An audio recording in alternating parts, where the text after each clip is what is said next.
everyone, welcome back to my channel, React and Chill. I'm Dika. So I'm here today to bring a new reaction, and I'll be reacting to SNOWPIERCER, but I'll be reacting to SNOWPIERCER season 3. I've already seen season 1 and 2 and it's epic, so the series, not the film. And if you haven't seen SNOWPIERCER, make sure you go out and watch it and then come back and you can enjoy this reaction with me. Now, where we got to last time, so the end of season 2, we saw Big Alice and SNOWPIERCER sort of ripping apart from one another. We had Leighton and his crew, so the people that kind of still believed in Leighton. It was himself, it was Ben that was the one in charge or driving the SNOWPIERCER engine. Ruth, who currently we don't know her fate because she unfortunately was left behind on the train after SNOWPIERCER sort of broke away from Big Alice.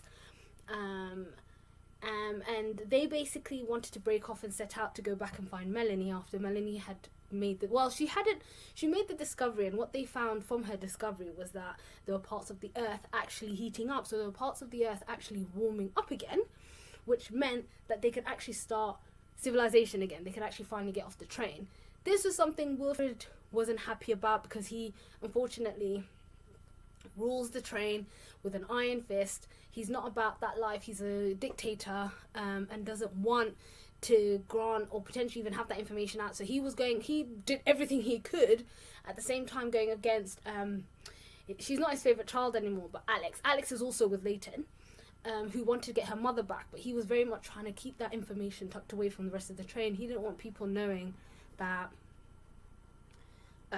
people could essentially leave the train, like their whole world was this train, yet he was going to lose that control over people. So I'm really excited to see what happens now. We've got Leighton's crew now who have gone back to find Melanie, and now we've got whatever's left on Wilford's train, and also what happened to Ruth and what happened to Harvey, because he had locked the doors of Big Alice, so they couldn't counteract when he kind of locked the doors of Big Alice's engine to buy them time. So I really also want to see what happened to him. But here we are with season 3 of SNOWPIERCER, episode 1, The Tortoise and the Hare. That's episode 1 of season 3. So that was very interesting. First of all, what the hell was that right at the end? I don't know if they were literally giving her an abortion, you know, or doing that on purpose. I don't know what that was about. So of course his fuckery never ends. There's also this new person that they found. Now I wonder how long she might have been living out there for herself, this woman.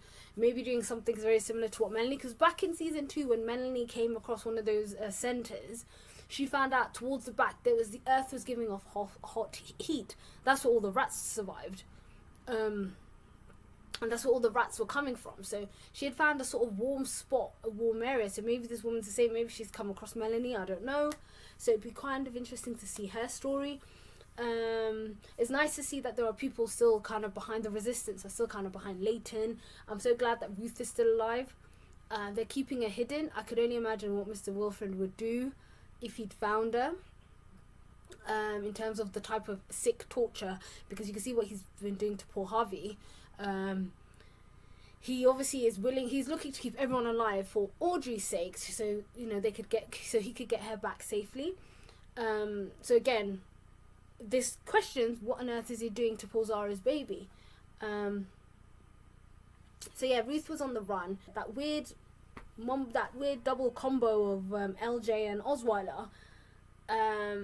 They're kind of picking up information. It didn't come from them. I mean, they're trying to be clever about it, because essentially it didn't come from their mouth. It came from someone else's mouth. They're trying to put someone else in the firing line to keep them safe, but I wonder if that's going to eventually come back to bite them.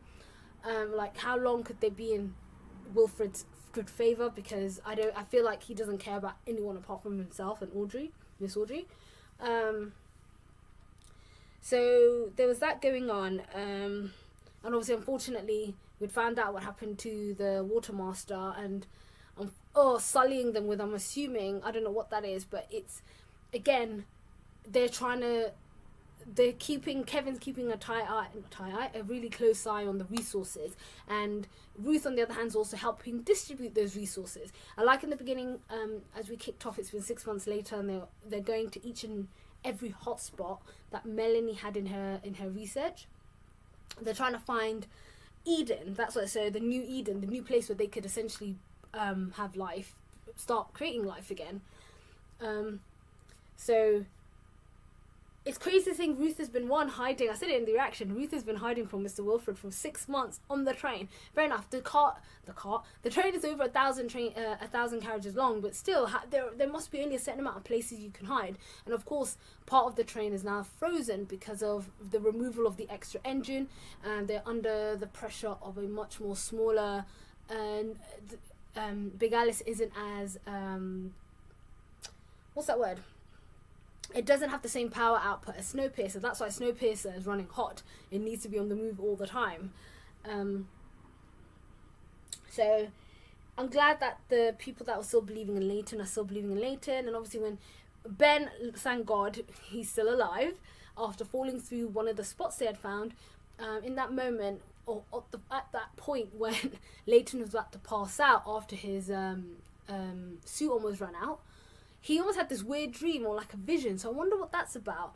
Is that maybe the spot of New Eden? Is that where he's in visualizing or visualing? A lot of places are under ice right now, so it's pretty hard to try and visualize the actual landscapes. But it'd be quite interesting to know. And obviously that awkward moment that happened between him and Josie.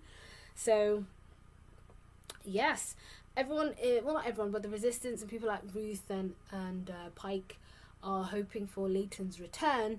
And of course, once they find New Eden, they're looking to have negotiations. That's why they took Aubrey, and I'm glad.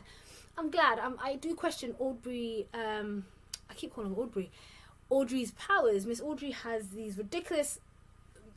She has the voice of persuasion. She was trying to give Alex the talk. She literally did get in her ear to the point where Alex wasn't going to be turning back until Till had come out and knocked out Martin. I hope Martin goes into the cage too, because he clearly cannot be trusted.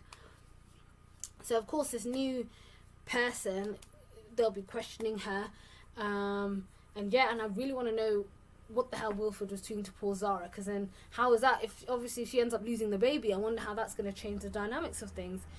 But that was it. That was a really good first episode. I am really invested.